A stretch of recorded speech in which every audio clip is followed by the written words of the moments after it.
Vamos con Albert Fish. Este sí que es el rey de los sádicos. Este sí que es de mis prefes.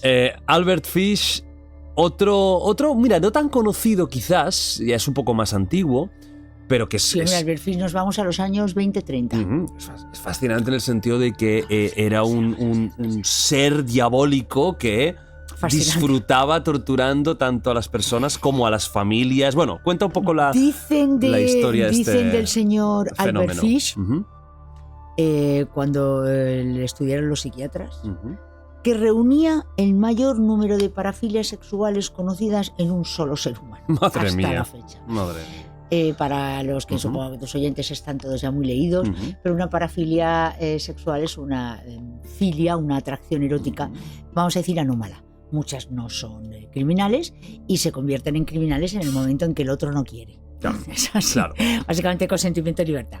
Y hay algunas que son criminales por necesidad, porque el otro no puede querer, o si quiere el consentimiento está viciado, como puede ser la pederastia, el gran Albert Fish, o la zoofilia. Bueno, la zoofilia en nuestro país tristemente solo es delito si generas lesiones que requieran ¿Ah, sí? tratamiento, si no se convierte en algo Heavy. inocuo y muy heavy, da también para mucho.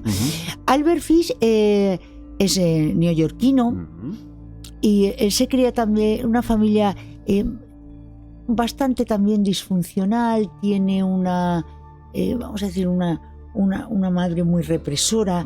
De su infancia no se conocen demasiados datos, pero él desarrolla una personalidad especialmente llamativa, hasta el punto de que es muy religioso, tiene hijos, pero tiene un apetito voraz por una sexualidad completamente anormal. Si antes hablábamos de un caníbal sexual, el señor Fish es un caníbal hedonista. De hecho, leer las recetas de Albert Fish es impactante. ¿Qué es un caníbal hedonista? Un caníbal hedonista es aquel que ingiere la carne de un igual por puro placer gastronómico. Issei Sagawa es un caníbal hedonista. ¿A qué sabe la carne humana? Voy a hacer un buen guiso. Issei Sagawa cocinó a René. Ajo, perejil, al horno, un poco de salsa, un poco de aceite. Hay que ponerle mostaza. Sabe poco. Fascinante. Bueno, pues es crear gastronomía de la carne de un humano. No es comer como otros que hemos visto que arrancaban la carne. Hay un antropólogo francés que es Pierre Loti, que con su compañero, que tiene un nombre muy complicado que ahora no me cuesta recordar, recorrieron el largo y ancho del mundo. A principio la antropología francesa, una maravilla, una escuela antropológica, yo diría que sin igual, brillante, muy notable. He recorrido a lo largo y ancho del mundo buscando recetas de canibalismo, y tiene una guía de ojos en almíbar. No estoy de coña. Los testículos en Guinea Nueva Papúa. Madre mía. Impresionante. Come 3. Lomo y ñame. Y tenían una frase que decía que ellos iban probando los recetarios caníbales. Oye, que se sigue practicando el canibalismo hoy en día. El canibalismo ritual, como decíamos en el cartel, en Jalisco, o también en Guinea Nueva Papúa. Sí, hay una secta caníbal en India también. Efectivamente, sí, los agori son necrófagos, comen muertos. Cadáveres. Hay hasta los Korowai que practican una especie de canibalismo penal, que se comen a los que cometen delitos. Sigue existiendo. El alemán, que en el 2011, un alemán que quería saber si seguía habiendo caníbales. Coño, que sabes. Que sí, que hay. Sí, que hay, como que hay. Ya no pudo volver a contarlo. No. Bueno, se lo comieron. Claro, él se convirtió en experimento. No es un fake, no es un fake. Él murió devorado queriendo la demostrar. Novia, efectivamente, que si había caníbales, fue con la novia la violaron, la novia volvió, fue policía alemana allí, encontraron restos de ADN y se lo habían comido. En fin, bueno, claro, descubrió que sí. Es lo que tiene el empirismo. Exactamente, tiene que probarlo en sí mismo, claro. Pues este señor le cogen finalmente por el matasellos de una carta. Él va desarrollando, él lleva una doble vida porque trabaja en una empresa, digamos una vida relativamente normal, pero luego durante el juicio sus hijos contaron cómo de algún modo hacía juegos en los que él tenía que perder para ser castigado. Se fabricó una pala con pinchos para que le pegaran. Mira, lo los tenía hijos todo. a él. Los hijos a él. Le gustaba que le dieran. Pederasta. Violó a muchos niños, se cree que a más de 100, muchos de ellos devorados. Caníbal. Necrófago. Practicaba la coprofagia, la ingesta de excrementos. Era uno de los castigos que los niños meaban, cagaban y él... O sea, él es el que se lo comía. Urofílico. ¿Qué es urofílico? La urea. Ah, vale, la orina. Y coprófilo, coprófago, ingería. Uretrofílico. Se introducía cuando fue detenido, ¿sí? Tenía lesiones en el meato porque se metía espinos de rosa, trozos de cristal y apretaba. ¡Au! Bueno, hay algunos vídeos de uretrofilia en internet, como incluso meter insectos. ¡Voilà! Dios, pero es que tenía lesiones en el ano de meterse algodones empapados en alcohol. Leer el informe forense es gore puro. Eso debía quemar. Y prenderle fuego. Pero lo más llamativo es que cuando se le detuvo, esta es una foto de su ficha policial, se le hizo una radiografía. En los testículos convivía con 29 agujas clavadas, algunas de ellas oxidadas. La imagen las tenéis en internet. Ponéis testículos de Albert Fish, huevos, y te sale ahí, no los de la compra. Vivía con 29 agujas clavadas. O sea, era un masoquista de nivel sádico, sádico. Masoquista. Hemos dicho necrófago, necrófilo, pederasta, coprofilia. Se llama velenofilia, la fascinación por las agujas. Y luego era un fetichista. Y ahora resulta que conservaba objetos de las víctimas. Dicen las malas lenguas que murió erecto, eyaculando. Claro, el placer más doloroso, el placer final, la electrocución. Y que hubo que darle varias descargas porque derivaba la electricidad por los testículos. Desconozco si es cierto o no. Eso sería un fin muy adecuado para un monstruo así, ¿eh? Sí, sin duda. Y resulta que él tiene dos recetas. Mucha gente. Se cree que fue condenado por la ejecución de 3 niños, si mal no recuerdo. Pero se cree que la cifra oscura en un Nueva York de los años 20 y 30 fue mucho mayor.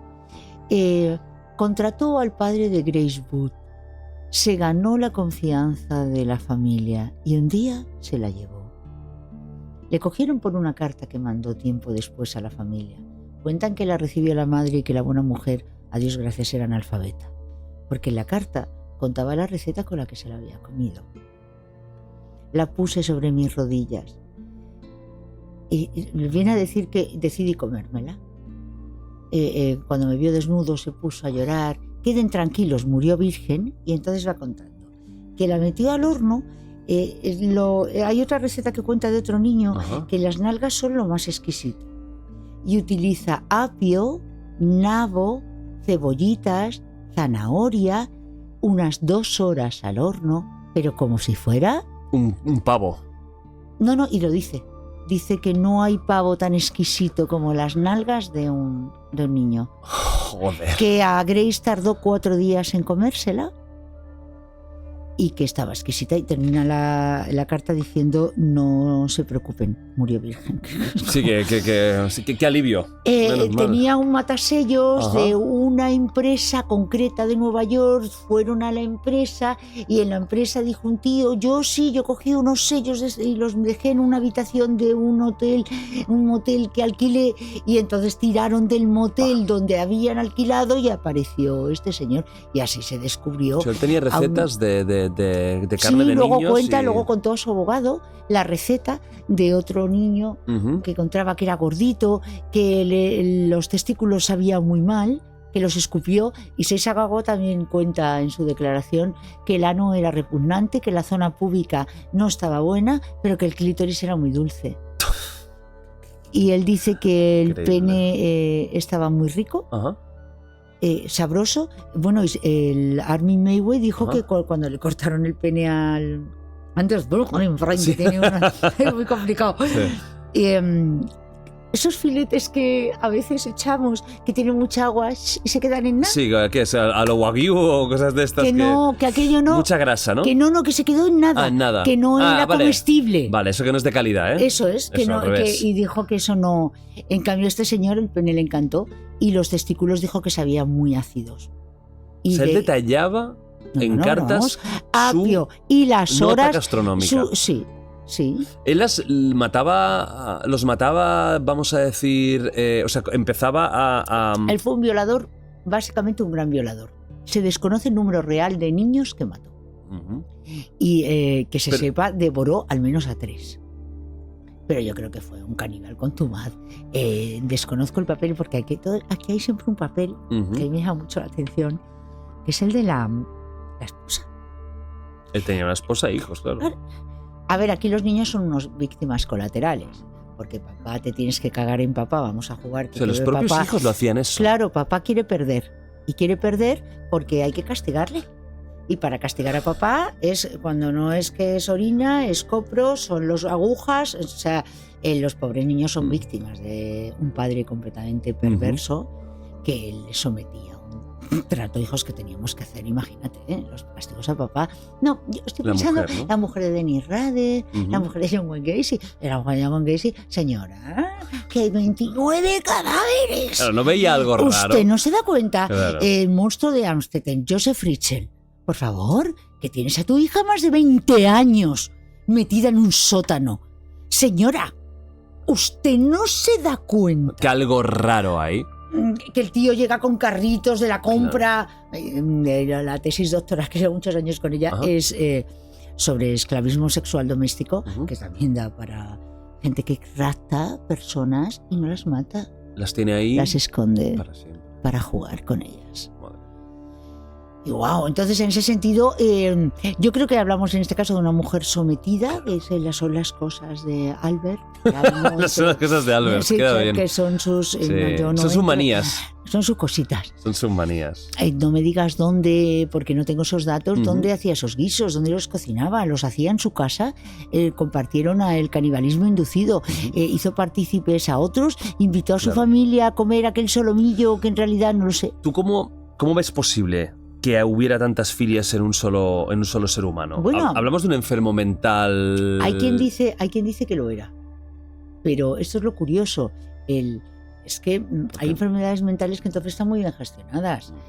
Porque no es habitual que todas coincidan en una misma persona, ¿no? Es que él lo tenía todo. Estoy pensando en Bruno, el descuartizador, creo que era de Majadahonda, que, oye, es verdad que tenía esquizofrenia, pero pasó por la trituradora a su tía y a una inquilina, se quedó con la casa, simuló, usurpó identidades, estafó, sacó dinero, ocultó. Entonces, mire, usted, y de hecho no se le reconoció, sí, usted tendrá una enfermedad mental, pero no ha coadyuvado en sus crímenes.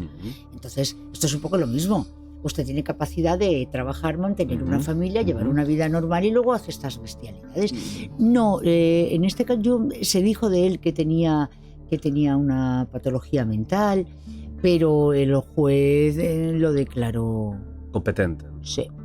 No compró los informes psiquiátricos, digo, se negó. Y de hecho,